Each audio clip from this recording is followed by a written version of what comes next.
जी ma'am, हर महीने में मतलब कितने डिलीवरी होती है? हमारी 300 350 के आसपास की डिलीवरी पर मंथ हो जाती है।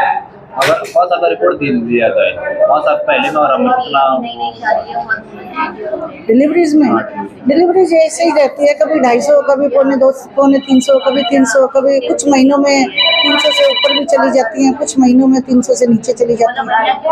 कितनी डिलीवरी है जो ऑपरेशन से होती है और कितनी डिलीवरी इसका 30% के अराउंड 20 to 30% सिजेरियन हो जाता है। पर डे हमारी 1-2 सिजेरियन हो जाता है। 10 के आसपास हमारी डिलीवरी हो जाती है हर रोज।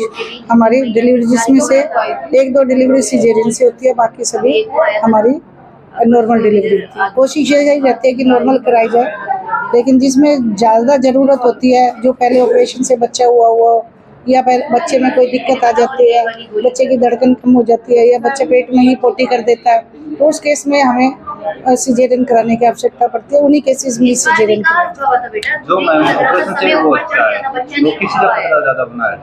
जो पहले सिजेरियन से बच्चा हुआ होता है तो उसमें कई बार ये उसमें एक अल्ट्रासाउंड करवा कर देखते हैं हम 9वें महीने में कि बच्चे के पिछले टांकों की मोटाई कितनी है। अगर वो मोटाई कम ठीक रेंज में होती है तो नॉर्मल की भी कोशिश की जा सकती है।